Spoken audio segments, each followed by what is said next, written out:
آپ کبھی بھی جمع نہیں کر پائیں گے. آپ یہ سوچتے ہیں کہ میں خدا کو دوں گا تو میرے پیسے کم ہو جائیں گے, میرے گھر میں کہاں سے آئے گا یہ چیزیں.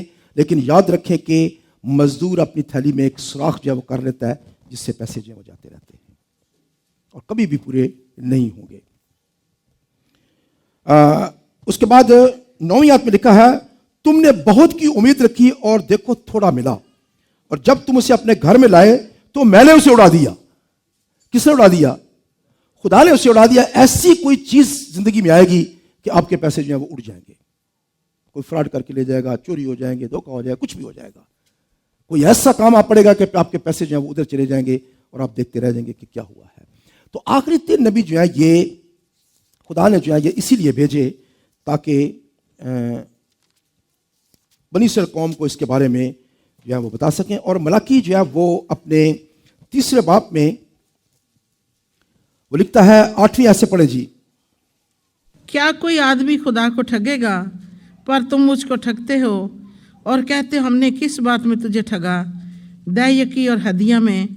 پس تم سخت ملعون ہوئے کیونکہ تم نے بلکہ تمام قوم نے مجھے ٹھگا. بس جی, تو تھوڑے سے ملعون ہوئے,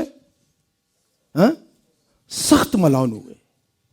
تم نے مجھے ٹھگا, پس تم سخت ملعون ہوئے کیونکہ تم نے نہیں بلکہ تمام قوم نے مجھے ٹھگا. اب خدا کیوں کہتا ہے مجھے ٹھگا بھائی؟ کیا ہم خدا کو ٹھگ سکتے ہیں؟ اب خدا ٹھگنے سے کیا مراد ہوتی ہے بتائیں ذرا, ٹھگنے کا کیا مطلب ہے؟ ٹھگ کبھی دیکھا آپ نے؟ ٹھگ کیا کرتے ہیں؟ ٹھگ جو ہوتے ہیں وہ کوئی ایسا کوئی ٹرک کرتے ہیں کہ آپ سے وہ پیسہ لے جائیں. ایسا ہی ہوتا ہے نا, آپ کو باتوں باتوں میں لگائیں گے, ادھر ادھر کی باتیں کر کے وہ آپ سے ٹھگ کر لے جاتے ہیں اور آپ کو پتہ بھی نہیں چلتا. کہتے ہیں جی آپ کو آپ فکر نہ کریں جی, میرے پاس 50 ویزے ہیں اور 2-2 لاکھ روپے آپ ساتھ دے دیں, اور وہ پیسے جمع کر کے ٹھگ جو ہے وہ گم ہو جاتا ہے, نہ ویزا ہے نہ بندہ ہے. ایسا ہی ہوتا ہے نا. تو پیسے کتنے تو ٹھگنا ہوتا ہے جب آپ کسی کو دھوکہ دے کر اس سے پیسے چھین لیتے ہیں اور اس کو یہ یقین دلاتے ہیں کہ میں جو کچھ کر رہا ہوں وہ ٹھیک کر رہا ہوں, یا یہ کہنا کہ کسی آدمی کو یقین دلا دینا کہ میں بالکل ٹھیک ہوں اور میں غلط نہیں کر رہا ہوں اور میں جو کچھ کر رہا ہوں وہ اس میں تمہیں کوئی نقصان نہیں دوں گا, لیکن آخر میں نقصان دے دینا. خدا کو ٹھگنے سے مراد یہ ہے کہ ہم کوئی نہ کوئی طریقہ ڈھونڈ لیتے ہیں کہ ہم خدا کو کیسے ٹھگ سکتے ہیں. بہت سارے لوگ جو ہیں وہ دائیکی کے اندر چند حصے کر لیتے ہیں. یہ حصہ جی ہم نے دائیکی میں ڈالنا ہے, یہ جتنے بھی جمعے آ گئے ہیں اس کے اندر ہم نے ہر جمعے میں 10 روپے ڈالنے ہیں, اتنے پیسے یہ ہو گئے اور اتنے پیسے ہم نے خدا کے کام کے لیے دینے ہیں, اتنے ہم نے فلاں جگہ دینے ہیں. دائیکی کو تقسیم کر دیتے ہیں. اور خدا نے زندگی رکھی تو کسی وقت میں آپ کے ساتھ شیئر ہوں گا کہ کتنے حصے ہیں خداوند کو دینے کے لیے, بیواؤں کو دینے کے لیے, غریبوں کو دینے کے لیے, خدا کے کام کے لیے دینے کے لیے, خدا کے خادموں کو دینے کے لیے. یہ سارے علیحدہ علیحدہ حصے ہیں اور ان کا علیحدہ علیحدہ ان کی برکت ہے. سمجھتے ہیں؟ دائیکی جو ہے یہ بہت سارے لوگ سمجھتے ہیں کہ یہ شریعت کا حصہ تھا, شریعت کے ساتھ جو ہے یہ ختم ہو گیا اور اب ہمیں دائیکی دینے کی ضرورت نہیں ہے. لیکن یاد رکھیں کہ دائیکی جو ہے یہ شریعت کا حصہ نہیں ہے. خدا نے سب سے پہلے جو ہے ہمیں نظر آتا ہے پیدائش کی کتاب اس کے 14ویں باب میں,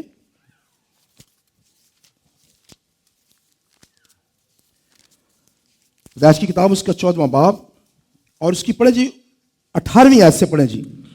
اور ملک صدق سالم کا بادشاہ روٹی اور مے لایا اور وہ خدا تعالیٰ کا کاہن تھا, اور اس نے اس کو برکت دے کر کہا کہ خدا تعالیٰ کی طرف سے جو آسمان اور زمین کا مالک ہے ابراہیم مبارک ہو, اور مبارک ہے خدا تعالیٰ جس نے تیرے دشمنوں کو تیرے ہاتھ میں کر دیا. تب ابراہیم نے سب کا 10واں حصہ اس کو دیا. بس جی, تو اب یہاں پہ ابراہیم جو ہے وہ جنگ لڑ کے آیا, جیت کے آیا, اور اس کو ملنے کے لیے کون آیا؟ ملک صدق سالم کا بادشاہ روٹی اور محل آیا. تو یہ 2 چیزیں وہ لے کر آیا, اور اس کے اندر 2 چیزیں اس کے اندر پائی جاتی ہیں ملک صدق کے اندر کہ وہ کہن بھی ہے اور بادشاہ بھی ہے. یہ بادشاہ بھی ہے اور کہن بھی ہے, اور یہ 2 چیزیں لے کر آیا ہے, یہ روٹی اور میں جو ہے یہ لے کر آیا ہے. اور اس نے آ کر جو ہے وہ ابراہیم کو اس نے برکت دی, اور اس کے بعد اس نے ابراہیم نے سب کا 10واں حصہ اس کو دیا. تو ابراہیم نے جو ہے وہ اس کو اپنا 10واں حصہ جو ہے اس شخص کو دیا ہے، اور اس کے بارے میں بائبل کوئی نہیں بتاتی ہے کہ یہ کون شخص تھا.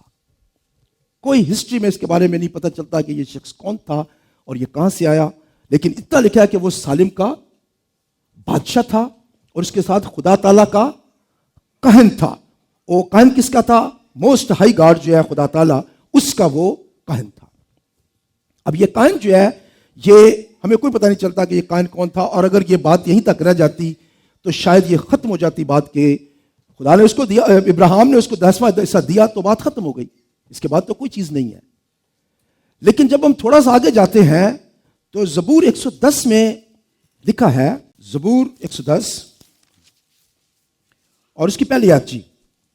یہوہ نے میرے خداوند سے کہا، تو میرے دہنے ہاتھ بیٹھ جب تک کہ میں تیرے دشمنوں کو تیرے پاؤں کی چوکی نہ کر دوں. بس جی.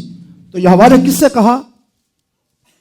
اس نے خداوند یسوع مسیح سے کہا، تو میرے دہنے ہاتھ بیٹھ. کدھر کہاں بیٹھا ہوا خداوند یسوع مسیح؟